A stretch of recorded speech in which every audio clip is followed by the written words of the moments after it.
I will be voting against this very partisan Supreme Court Ethics Recusal and Transparency Act. This bill is not about oversight or accountability. It's about harassing and intimidating the Supreme Court. Over the past several years, the far left has mounted an unprecedented assault against the Supreme Court. The far left is unhappy with the court's conservative majority and detests a handful of its decisions. So the far left has resorted to bullying tactics, even considering that only 9% of the court's decisions last year were on a 6-3 division. The far left's playbook is to attack the court, cast doubt on the legitimacy of the institution, impugn the reputation of the justices, and attempt to dictate the rules and practices of a separate branch of government. Since 2020, we've seen proposals to resurrect the failed, misguided idea of court packing. This is a notion overwhelmingly rejected by the American people when it was last proposed during the New Deal era of the 1930s. Nevertheless, some on the left are actively pushing bills to pack the court anyway. FDR could not do it. How do they think they can do it today? In 2022, we saw the extraordinary and unethical leak of the draft Dobbs decision. This was an overt attempt to ramp up public pressure against the court to sway justices before the final decision was issued. Thankfully, these attempts failed. But the far left continues to deploy extreme tactics to smear the court.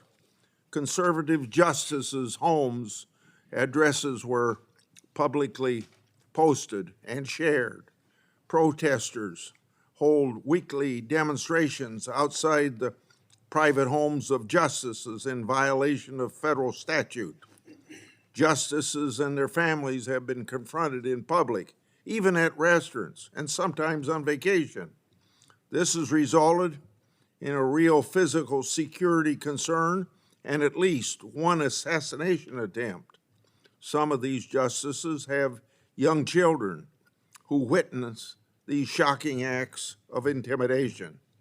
Over the past few months, the latest efforts are to manufacture claims of conflict of interest. At first, there were attacks against the spouses of justices who also happen to work in the vast legal field. However, no such claims were lodged against Justice O'Connor or Justice Ginsburg, whose husbands were lawyers while these justices served on the bench. Now there is a drip of stories attacking the travel of conservative justices. These stories conflate trips from years ago, some decades ago, with newly updated disclosure guidelines announced in March of this year. The rule change from the Judicial Conference is related to personal hospitality exceptions to the disclosure. The judiciary took action on its own to bring clarity to what was once overly broad and poorly defined. These stories cherry-pick travel by certain justices. They go on to raise conjecture and misrepresent the facts and fail to explain the rules that were then in place prior to these March 7th changes of regulations. Remember, many of the events in question took place years ago during the court's liberal majority. Where was the outrage from the left at that time? Were they pacified by the court's more liberal decisions? Or is this newfound ethics focus just simply political smoke and mirrors? Well, the answer is obvious. This is all part of the Democrats' promise made at the steps of the Supreme Court in 2020 to release the whirlwind. On May 2nd, the Wall Street Journal editorial board wrote a great article about this and ongoing political theater. The article correctly notes that so-called Supreme Court ethics reforms is another front to the political campaign to delegitimize the Supreme Court with a goal of tarnishing its rulings and subjecting it to more political control, end of quote. Further to quote, though, the campaign is on full display in the press, with reporters at multiple publications suddenly searching for supposed ethics violations or conflict of interest. The paper writes that writers have examined and debunked these reports. This is a political project, and hyped accusations are going to continue to be asserted as if they are serious, end of Wall Street Journal quote. I'd like to enter that into the record.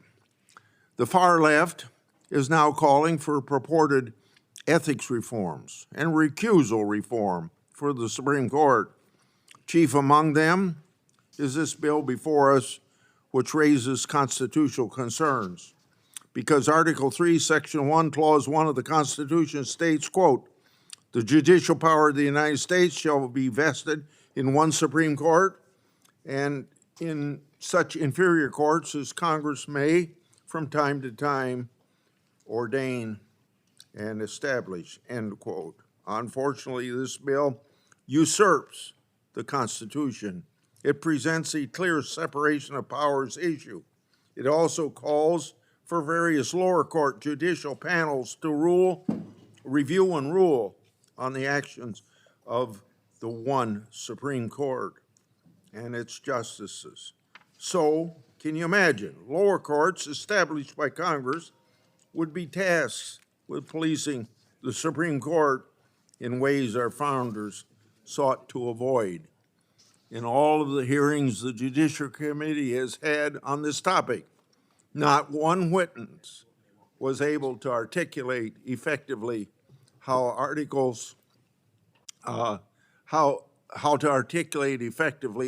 such measures would be constitutionally sound. The SCOTUS Act would create a roadmap for parties to seek out newly defined quote-unquote conflicts and recusals of processes. This could be abused to disqualify justices who may be unfavorable to the far left's view, especially on high-profile cases.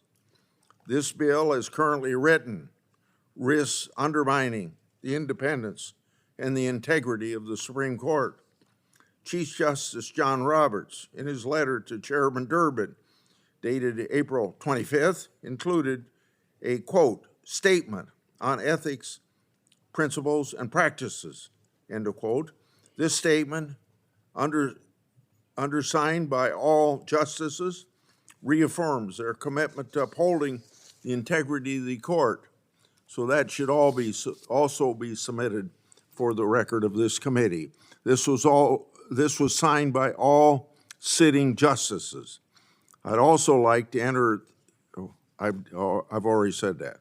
This bill, if enacted, would bluntly insert politics into the Supreme Court and erode away at the checks and balances carefully crafted by our founders. This legislation may needlessly force us down a road towards constitutional crisis. Therefore, I'm not in favor of regulations of this legislation until we know whether the Supreme Court's own actions taken on March the 7th to clarify its disclosures is sufficient. In other words, considering this legislation's probably, even if it should ever be considered, a year or two till we find out how the new regulations work out. Just like each member of Congress and the White House, The Supreme Court ebbs and flows across the ideological spectrum. During the 1930s, scholars have described the Supreme Court as a conservative court. Meanwhile, during the 50s and 60s of the 1900s, the Warren Supreme Court was much more liberal. Someday, this court will shift again. But the actions being considered today are a result of a temper tantrum by the far left.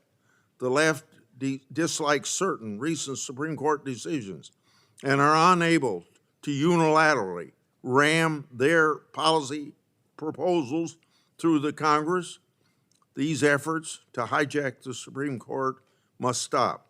Chief Justice Roberts, in his concluding paragraph of Biden versus Nebraska, cautioned against visceral rhetoric and baseless political hits against the court, which has undoubtedly come to a boil in the last several months. So Robert notes, quote, "It's become a disturbing feature of some recent opinions to criticize the decisions with which they disagree as going beyond the proper role of the judiciary. Reasonable minds may disagree with our analysis. In fact, at least three do. We don't mistake this plainly heartfelt disagreement for disparagement. It's important that the public not be misled either. Any such misperception would be harmful to this institution and our court and our country." The end of Robert's statement. Before I yield back, I'd like to enter in the record another Wall Street Journal article from June 21st titled, quote, "Ethics and the Supreme Court Independence," end of quote. This article also highlighted the details, some of the constitutionality, judicial independence, and balance of power concerns of these legislative principles put forth so far. I yield.